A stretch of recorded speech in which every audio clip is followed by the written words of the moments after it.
What if that massively expensive security system you just finished deploying is actually your company's biggest cyber threat right now? Welcome to a special report from the Human Error News Network. I know it sounds completely backwards, but today we're investigating the devastating impact of misconfigured defenses and, you guessed it, human error. We're going to learn exactly what we can do to detect, prevent, and correct the configurations that might be silently crippling your application this very second. The real answer to why your application is suffering? Well, it's actually hiding in the noise. Let's dig in. 90%. If you're managing application security, that number is probably your absolute worst nightmare. Research shows that organizations are facing false positive rates ranging anywhere from 71% to over 90%. I mean, just think about that for a second. 9 out of 10 alerts your team investigates could be complete ghosts. These astronomical false positive rates are literally draining your engineering resources. So, if you have it handy, I want you to pull up your current web application firewall dashboard right now and just follow along with me, because we're about to see exactly where those resources are disappearing to, and more importantly, how to stop the bleed. We've all been there, haven't we? Just staring blankly at a Cloudflare error 120 or an alert logic block screen. You're sitting there in the glow of your monitor wondering, is there a genuine, coordinated attack underway, or did a simple human error in our configuration just lock out thousands of paying customers? It is a shared struggle across this entire industry. We are completely drowning in deny logs. And when AppSec teams inevitably pass down these inaccurate findings, it creates this massive divide between security and engineering. We just end up fighting our own tools instead of the actual threats. Now, as someone who's spent years on the strategy desk analyzing these exact breakdown points across countless networks, I can tell you that diagnosing this triage tax always starts with tracing exact, irrefutable markers. This is your reference ID. You might also know it as a Ray ID in Cloudflare or a support ID in F5 Silverline. Basically, it's a unique alphanumeric string used to identify the specific web request that triggered a WAF violation. This little string, it's your primary weapon against the noise. It's the single thread you pull to unravel whether a block was a malicious attack.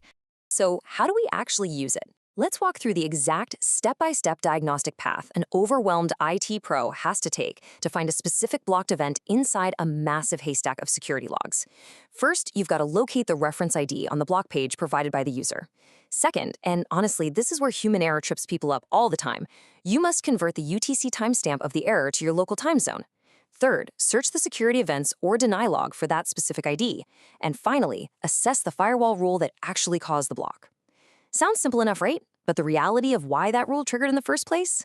Well, that's where things get a whole lot more complex. You see, WAFs primarily block requests based on known attack patterns, malicious IPs, protocol violations, geographic blocks, or custom rule misconfigurations. Now, what's really fascinating here is understanding that while block codes from providers like Expedited Security are incredibly accurate, they are fundamentally imprecise. Here's what I mean by that. A single malicious request will often violate multiple rules at the exact same time.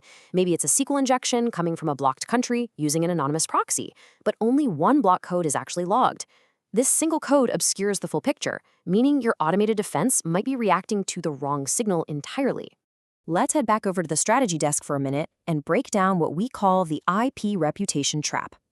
According to Microsoft, there are over 600 million cyber attacks happening every single day. There's just no way you can manually check every potential threat.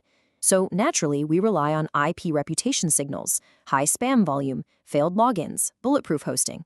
But if we blindly block every single suspicious signal, we fall right into a trap. To correct human error in our configurations, we have to start using risk tiers. For example, a newly observed unknown IP shouldn't automatically trigger a hard block. The correct action is often just to monitor it and apply risk-based controls. Which brings us to a really critical question. Honestly, this is a wake-up call that you need to ask yourself right now. Are you over-automating your defenses? Seriously, take a look at that WAF dashboard you pulled up earlier. I want you to check your current false positive rate against network averages. Is your automatic blocking actually causing silent service outages for your legitimate users? Over-automation is a massive source of human error in cybersecurity. We get lazy, we set it, we forget it, and before we know it, we've accidentally locked the front door to our own business. And this is exactly why that happens. Context-blind legacy scanners create a shattered, fractured view of your actual application risk. Think about it. Traditional AppSec tools and legacy WAFs operate entirely from the outside looking in. They basically draw a best guess boundary around your application based on known signatures. But because they lack the context of how your application actually behaves during execution, they create this massive blind spot. The inevitable result? Developers are forced to waste really valuable cycles chasing down non-exploitable code based entirely on a WAF's best guess. It's incredibly frustrating. To truly fix this, we need to compare the two dominant philosophies at play here: perimeter defense versus runtime observability. Perimeter defense is that best guess boundary we were just talking about.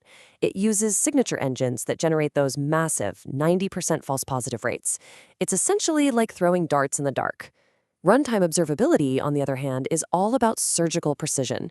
It operates from the inside, verifying code reachability and prioritizing exploitability within the live application environment. It actually confirms if a piece of code is exploitable, rather than just sounding a generic alarm and panicking your entire team. So, how do we solve this together? Let's get into some high-value collaborative problem-solving with smart mitigation tactics, specifically using AWS WAF.